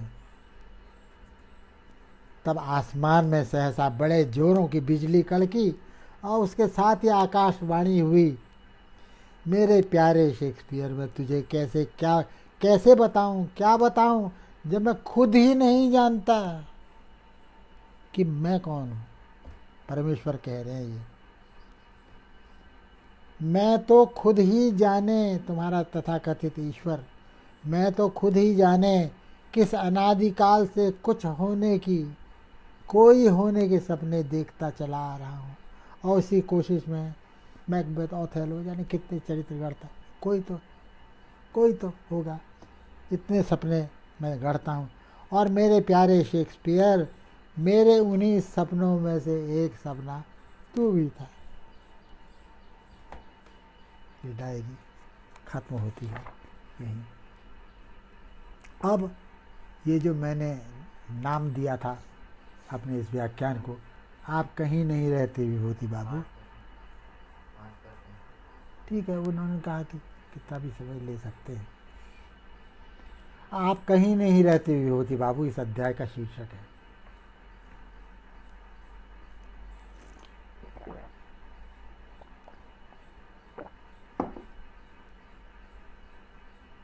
लिखो तो पछताओ, न लिखो तो भी पछताओ। लिखते लिखते भी जो कहना था वह कहा न जाए और चुप बैठो तो सहा न जाए। धन्य है वह कवि जो अपना काम पूरा करके सचमुच की कृतकृत्यता, सचमुच का चैन पाकर भयो चाहत अब मौन की मुद्रा में आ जाता है। राम नाम गुण बरन के भयो चाहत अब मौन, तुलसी के मुख दीजिए तुलसी तुलसी सौन।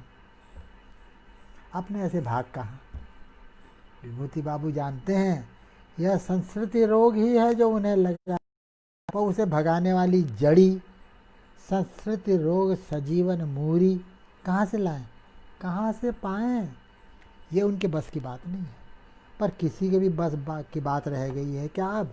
वो लिख के पटक देते हैं और दूसरे दिन यूं उठाते हैं जैसे किसी नए लेखक की कोई नई रचना हो और खुद उससे उनका कोई संबंध ना हो। एक नाटक का डायलॉग उन्हें क्यों याद आ रहा है, there was never yet philosopher who could endure a toothache patiently. ये शेक्सपियर का एक क्या है वो, रिचर्ड सेकंड, हाँ उस ड्रामा में आता है ये। There was never yet philosopher who could endure a toothache patiently. ऐसा एक भी दार्शनिक आज तक नहीं हुआ दुनिया में जो दांत के दर्द को भी धीरज से बिना हाय हाय किए झेल ले जाए। ठीक है, खैर इतना तो शेक्सपियर भी जानता ही होगा कि दार्शनिक अपना दर्शन रचते हैं, दांत दर्द के दौरान कैसी चिड़चिड़ाहट से गुजरे इसका लेखा जोखा नहीं रखते। खुद शेक्सपियर के अपने दांत का दर्द कहाँ किस नाटक में दिखता है बताइए? कहोगे ना सही, नाटकों में सोनेटों में तो दिखता है। वे 150 सोनेट उसकी खास दंत कथा नहीं तो और क्या है।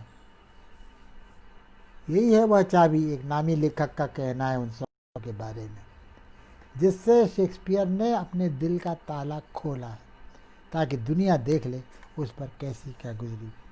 मगर सोनेट तो सोनेट ही हुआ ना, न सही नाटक कविता ही सही। पर क्या कविता भी एक तरह का नाटक ही नहीं? शब्दों को पात्र बनाकर खेला गया नाटक। आवृत हो अतीत सब मेरा, तूने देखा सब कुछ मेरा पर्दा होने से, यह भी तो एक नाटक का पात्र ही कहता है ना, मगर डायलॉग में नहीं, गा कर के कहता है। क्या कविता में और गीत में भी पर्दा नहीं होता? जिस चाबी से दिल का ताला खुलता है वह भी तो एक पर्दा ही है, कृति ही है। ठीक है कि आवरण हटाने के लिए, सत्य को निरावरण देख पाने के लिए ही तो ये सारा योग अध्यात्म का और कला वाला का भी चक्कर आदमी ने चलाया है। आवरण तो रहेगा ही, भले जितना जीना, मगर रहेगा ही। बिना आवरण के कला नहीं हो सकती, जीवन नहीं हो सकता तो कला कहाँ से होगी? देखने वाला कहाँ रह जाएगा? भाषा और है क्या? एक आवरण ही नहीं तो ज़्यादा से ज़्यादा यही तो होगा कि जो जितना बड़ा लेखक होगा उसकी भाषा भी उतनी ही ट्रांसपेरेंट, पारदर्शी होती जाएगी। फिर मैं यह रोज़ नामचा किसको परोस रहा हूँ, क्यों परोस रहा हूँ? विभूति बाबू चिल्ला रहे हैं। उनकी चिल्लाहट गनीयत है उनके कमरे की दीवारों को भेद करके दूसरे कमरों तक या उनके घर से बुरी तरह सटे हुए पड़ोसियों के घरों तक नहीं पहुँच पाती, वरना तमाशा खड़ा हो जाता। ये ठीक है कि विभूति बाबू बड़े नर्वस यानी बेहद संवेदनशील किस्म के जीव हैं। उनकी अत्यधिक कल्पनाशीलता ही उनकी सबसे बड़ी सांसत है। मगर क्या यह लाजिमी तौर पर एक अवगुण ही है? हो भी तो जैसे वे बने हैं वैसा बनने के लिए क्या वे खुद अकेले ही जिम्मेदार हैं? इस जानलेवा संवेदनशीलता और कल्पना प्रवणता का क्या कोई बेहतर इस्तेमाल नहीं हो सकता? आर्थिक असुरक्षा और मानसिक दुश्चिंता का जो बरसों पुराना दौर उन्होंने भुगता था अपने लड़कपन के दिनों में, वे क्या अभी तक उससे नहीं उबर पाए? उनको लगता है कि उनकी आधी उम्र तो उन काली परछाइयों से लड़ते लड़ते ही खत्म हो गई। उजाले का ये जो खपत उन्हें बराबर रहा है, उसका रहस्य भी क्या उनके क्रोमोज़ोम में ही निहित है? जैसा कि उनका एक रिश्तेदार उस दिन कह रहा था, क्रोमोज़ोम क्रोमोज़ोम। अब पुनर्जन्म का जहाँ तक सवाल है, उसमें विश्वास करना विभूति बाबू के लिए असंभव है। आत्मा भी उनके लिए अबूझ और अगम्य ही रही आई। तब फिर उन्हें बार बार क्यों लगता रहता है कि वे आत्मा और पुनर्जन्म खुद उनके विश्वास और अविश्वास से परे की सच्चाइयाँ हैं, जिन तक उन्हें चाहे जैसे भी हो पहुँचना चाहिए। मन तो उनका कतई मजबूत नहीं कहा जा सकता, मगर इस कमज़ोर और नर्वस मन से अगर वे इतने बरसों तक इतना काम लेते रह सके, आज भी ले रहे हैं, तो किस बूते? बुद्धि से तो वे कभी विलक्षण नहीं रहे, तो भी इस आत्मज्ञान ने उन्हें कुंठित तो किया नहीं, उल्टे उनकी महत्वाकांक्षा पर सान ही चढ़ाई। नहीं नहीं नहीं नहीं, नहीं। महत्वाकांक्षा उसे कैसे कहा जाए? उजाले का खप्त कहिए। उनके समूचे वजूद के भीतर गहरे गहरे में गड़ी हुई उनकी याददाश्त और होशो हवास की भी पहुँच से परे, यही तो उनकी सबसे गहरी भूख है।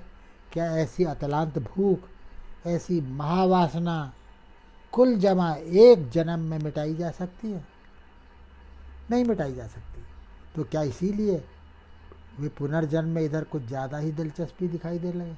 एक बहुत बड़ा, सबसे बड़ा सोशियोलॉजिस्ट हो गया, मैं नाम अभी भूल रहा हूँ, उसने लिखा है, मैंने पढ़ा है, उसमें लिखा है कि पुनर्जन्म एक अद्भुत दुनिया को समझने के लिए और इससे बड़ा और कुछ है तो उस तुकतान बिठाई बेतुके जीवन की, उसने लिखा सोशियोलॉजिस्ट। क्या यह बेचारे विभूति बाबू का कसूर है कि सयानेपन की देहरी छूते ही उनसे उनके बचपन के वे सारा देवता थान उनसे छीन लिया गया? जो देवता उन्हें उस अंधेरे के आर पार हमेशा चमकते दिखाई देते थे, जिनसे वे बात करते थे अपने बचपन में, आप आज आमने सामने बात करते। अगर बचपन के विश्वास को विश्वास कहा जाए तो लाखों हो गए उन जैसे जिनके साथ भी यही दुर्घटना घटी होगी, जो खो चुके हैं वो विश्वास। ऐसा कौन सा पाप है जो विभूति बाबू से नहीं हुआ या नहीं हो सकता? ऐसी कौन सी बुराई है जिसकी अच्छी खासी संभावना वे अपने भीतर ही नहीं पहचान सकते? ऐसा कौन सा घटियापन, कौन सी कमज़ोरी है जिसके शिकार वे गाहे बगाहे हुए न हो? कुलीन संस्कार जिसे कहते हैं वे भी तो उनमें नहीं हैं, तब फिर उन्हें किसने बचाया? सारे कीचड़, सारी गलाजत के बीचों बीच उनमें बारंबार लिथड़ने के बावजूद उनकी उजाले की भूख, उजाले की भूख, उजाले की टेक छूटी क्यों नहीं, मिटी क्यों नहीं? बारंबार उन्हीं गड्ढों में फिसल फिसल कर गिरते हुए भी वे कैसे बार बार ऊपर आते रहे? ये ताज्जुब की बात नहीं है क्या? काश कि वे कह सकते कि उन्हें भगवान ने ही बचाया। काश कि वे कह सकते पूर्व जन्मों की किसी पुण्य ने, किन्हीं प्राक्तन संस्कारों ने उनकी रक्षा की। उनके प्रिय कवि का कहना है कि बुद्धि ही इस मोहतम में ज्योति अंतिम है हमारी। तो जहाँ तक उनकी बुद्धि की ज्योति जाती है वहाँ तक तो भगवान का कोई नामो निशान ही नहीं मिलता। तब फिर भगवान का नाम वे किस मुँह से लें? क्या करें? मुँह समकौन कुटिल खल कामी जपते हुए अपने किए और अनकिए कुकर्मों की गाथा सुनाएं? ये भी तो उन्हें लगता है या तो सच्चे भक्तों को शोभा देने वाला कर्म है, या फिर जो तथाकथित कन्फेशन का सुख भोगने के लिए आत्मकथा लिखा करते हैं। ऐसे लोगों की कमी नहीं है दुनिया, उनका शगल है। कन्फेशन से अहंकार गलता नहीं है, और ज़्यादा पुष्ट हो जाता है। स्थूल अहंकार के बदले एक बारीक सूक्ष्म अहंकार उपज आता है। तो क्या इसे आत्मज्ञान कहेंगे आप? कदापि नहीं। विभूति बाबू का कहना है इस मामले में वे कुछ ज़्यादा ही कटु हो चले। यहाँ तक कहने लगे हैं कि कन्फेशन का सीधा संबंध उस खतरनाक पुण्यात्मपन से है जो कि इंक्विजिशन यानी मौत का फतवा जारी करने के लिए की गई दिखावटी जिरह की ओर ले जाता है। आतंकवाद से ज़्यादा नंगा साक्ष्य और क्या होगा इसका? मगर संत कवि भी तो विनय पत्रिका जारी करते दिखाई देते हैं। उनका क्या? जब संत कहता मनमति रंक मनोरथ राऊ, तो यह दिखावटी नम्रता नहीं है, खालिस आत्मज्ञान है। वे अक्सर इसी कवि की एक और पंक्ति बड़े धड़ल्ले से कोट करते सुनाई देते हैं। मनमति नीच ऊंच रुचि आछी, मनमति नीच ऊंच रुचि आछी।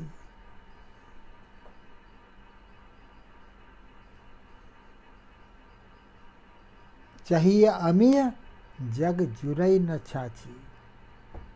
मुझे तो अमृत की तलाश है, अमृत चाहिए, लेकिन वास्तविकता तो ये है कि अपने जीवन में मुझे छाछ तक नसीब नहीं है। लेकिन आकांक्षा किसकी है? अमृत की, उससे कम कुछ।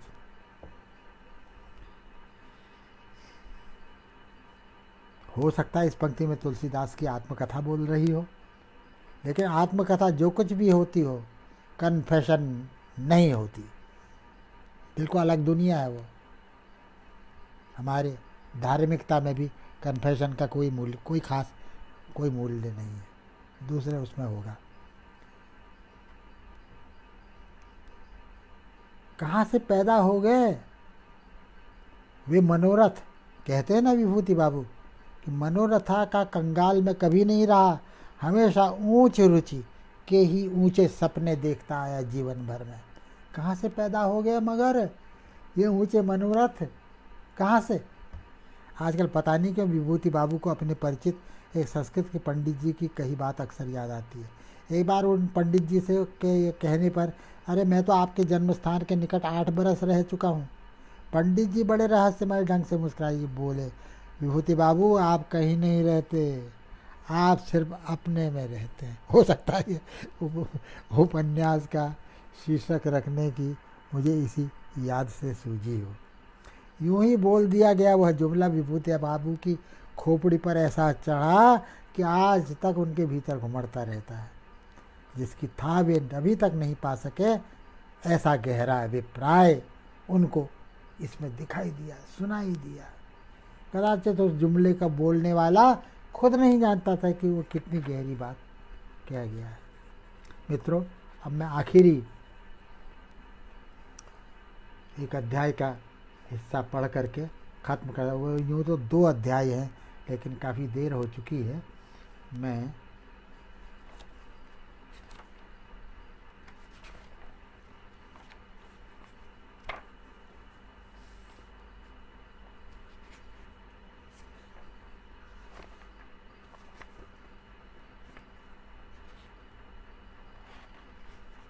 हाँ, घर फूंक घर, 2 छोटे छोटे अध्याय हैं ये। पहला है घर फूंक घर।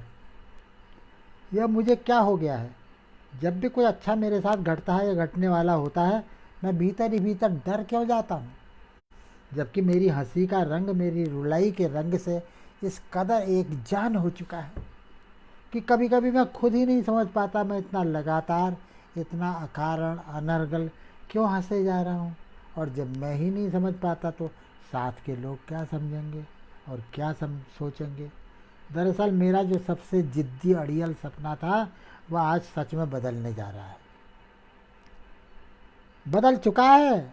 मुझे अभी अभी सत्या ने फ़ोन पर बताया कि हमारा घर पूरा का पूरा जैसा हमने सोचा था ठीक वैसा ही निकल आया। पूरा घर इमारत मिट्टी का बना के आग जला दो उसमें, पूरे चारों ओर से आग ही आग, और उस आग में फुका हुआ वो घर, सिरेमिक घर जब बनता है पुख्ता बिल्कुल, वो एक चीज़ ही दूसरी होती है।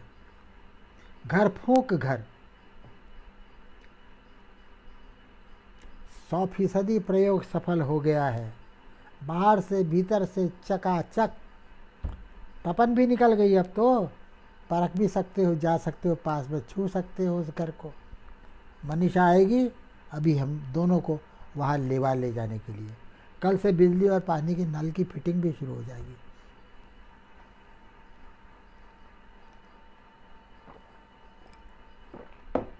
बेटा थोड़ा सा पानी और ला देना। घर फूंक घर, कोई सोच भी सकता था अभी साल भर पहले तक कि हम ऐसा भी घर बनाने की कल्पना कर सकते हैं और उस कल्पना को साकार कर सकते हैं। वाह रे सत्या, तू तो सचमुच मेरे मनोरथों को पूरा करने वाला सत्यनारायण निकल आया। तू आर्किटेक्ट ज़बरदस्त बनेगा ये तो हर कोई न कहता था, मगर एक पूरा का पूरा घर, 6 कमरों का, दालान और खुले आंगन वाला घर निरी मिट्टी से खड़ा करके कुम्हार की तरह उसे आवे में पका डालने का जो करिश्मा मनीषा पांडिचेरी से सीख के आई थी, वह तो इस तरह धड़ल्ले से खुद अपने ऊपर आजमाएगा और सचमुच ही अपने इस प्रयोग से मेरे इस जीवन व्यापी सपने को हकीकत में बदल डालेगा। ये तो मैं सपने में भी नहीं सोच सकता था। पिछले हफ्ते जब तूने आवा लगाया और मेरे सामने ही लगाया, तब भी मुझे अपनी आंखों पर यकीन नहीं हो रहा था कि इस आग और धुएं के भीतर ही मेरे ज़िंदगी भर के सपनों का सपना पक रहा है और सचमुच के घर में ढल करके हमें घरहीनता के अभिशाप से मुक्त कर देगा।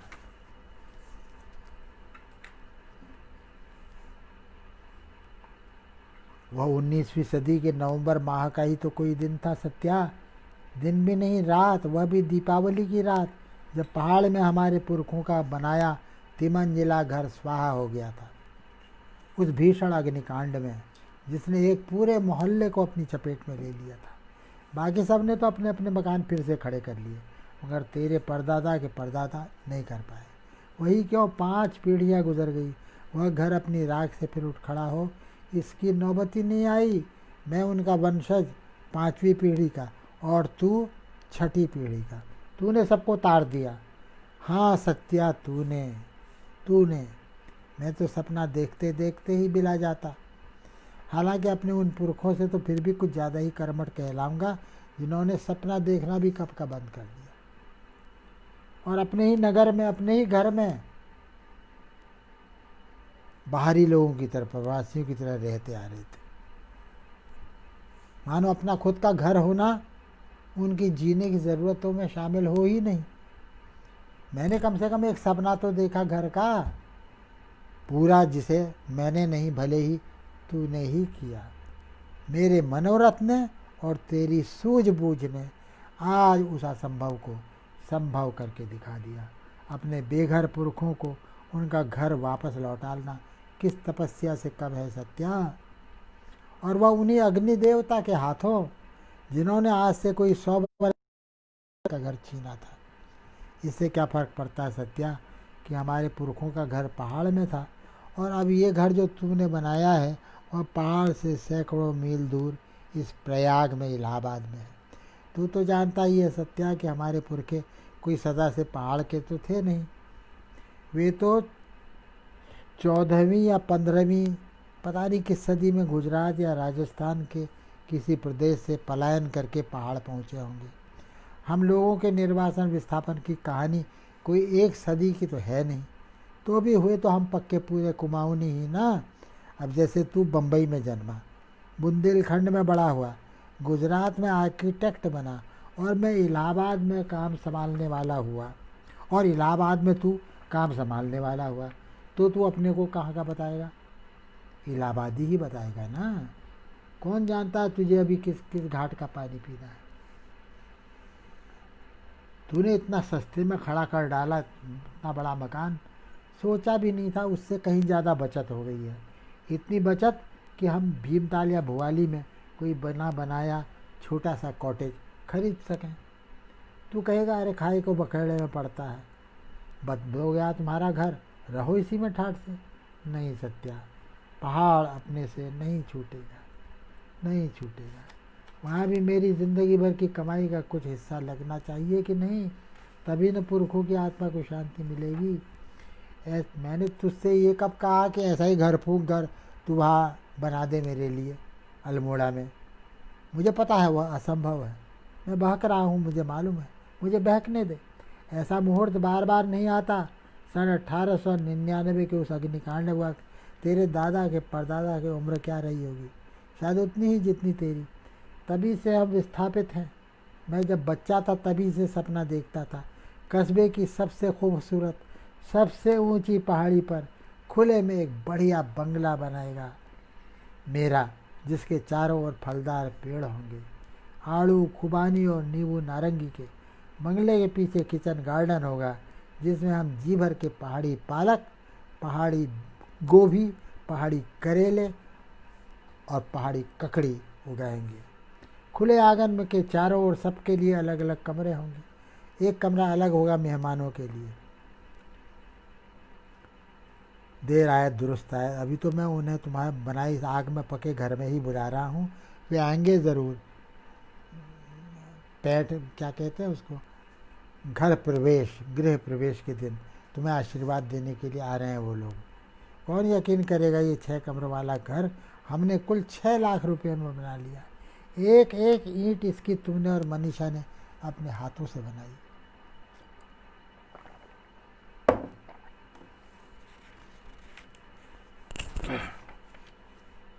आखिरी पैराग्राफ, आखिरी वो है ये।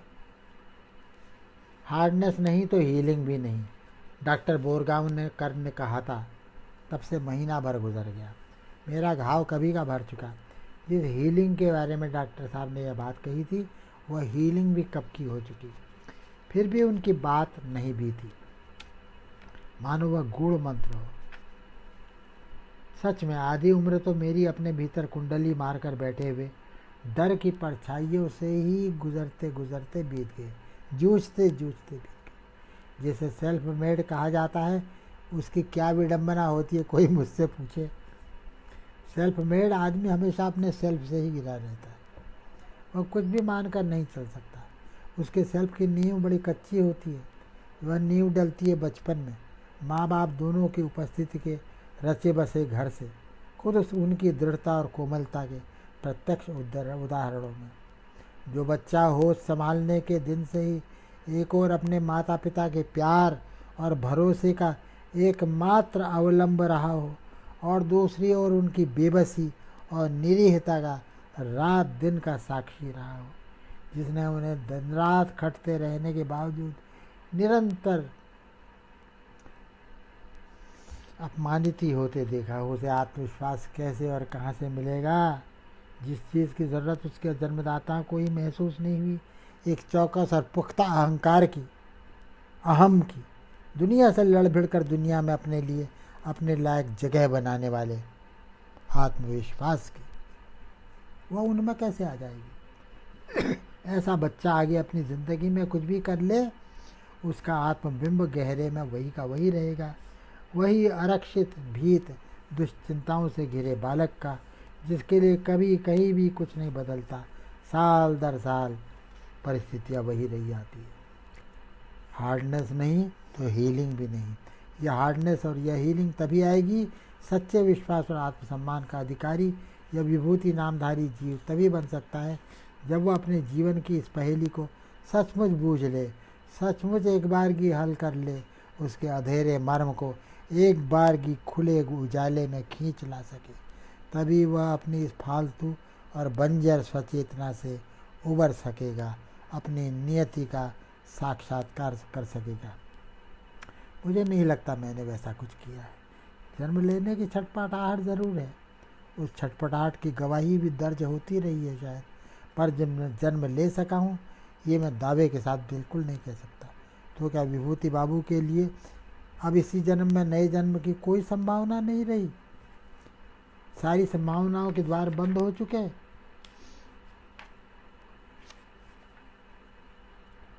मैंने अभी अभी कहा था कि विभूति बाबू की सारी विभूति जंगली घास की विभूति है। मैं कोई रूपक नहीं छाट रहा था, निश्चय ही विलक्षणता के प्रति, ऊंचाई के प्रति, गहराई के प्रति एक जन्म सिद्ध सा आकर्षण उनमें बराबर रहा आया। मगर वे चीज़ें उन्हें हमेशा अपने से बाहर दूसरी जगहों में और दूसरे लोगों में ही नज़र आती रही, अपने में भूल कर भी कभी नहीं। गरज ये है कि विभूति बाबू में अगर कभी किस्म की कोई काबिलियत रही हो तो उन्हें उसका साफ साफ और सीधा पता कभी चला ही नहीं। पता चलता तो वह शायद अपनी डगर अपनी मंजिल पा जाती। पहली बार किसी मेले में आए बच्चे की तरह मेले में दिखने वाली हर चीज़ की तरफ नहीं दौड़ती। दौड़ने में मगर बुराई क्या है अगर ज़िंदगी सचमुच मेला ही हो और विभूति के लिए हर बार पहली बार हो। किसने लगाया है यह मेला ज़िंदगी का, ये ज़िंदगी के मेले? विभूति ने ही नहीं तो फिर किसने लगाया वही जाने।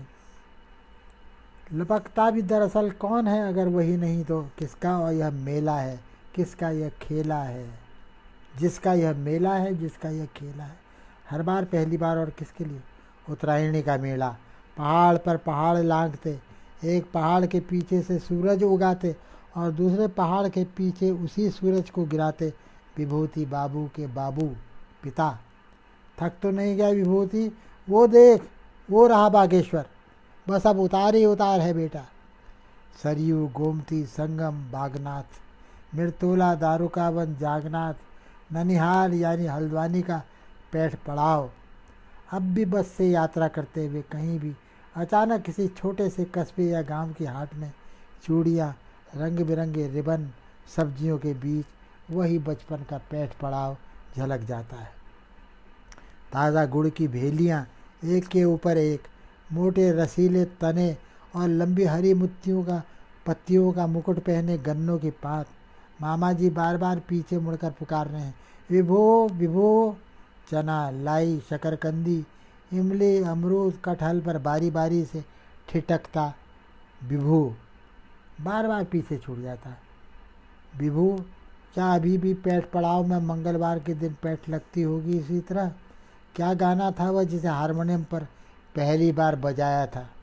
ये ज़िंदगी के मेले, ये ज़िंदगी के मेले दुनिया में कम न होंगे, अफसोस हम न होंगे। कैसा अफसोस? किस बात का अफसोस? अफसोस तो उसे हो जिसका यह मेला है। विभूतियों का ही तो मेला है यह। विभूति को कैसा अफसोस? गन्नों को, इमलियों को, कटहलों को, अमरूदों को कैसा अफसोस? मुँह बोला भांजा, अनंत दौड़ाए ले जा रहा है जीप, देर कर दी तूने अनंत। मामी मनीषा और सत्या और असीम वो देखिए, विभूति बाबू देख रहे हैं। अपूर्व अकल्पनीय दृश्य, नर्मदा का किनारा, असंख्य जगमगाती दियों का पारोवार लहराता हुआ यहाँ से वहाँ तक, दिए ही दिए, दियों की नदी नर्मदा। आज नर्मदा जयंती जो है, बड़ा भारी मेला लगता है यहाँ। आस पास और दूर दूर से आते हैं लोग नर्मदा मैया को दीपदान करने के लिए।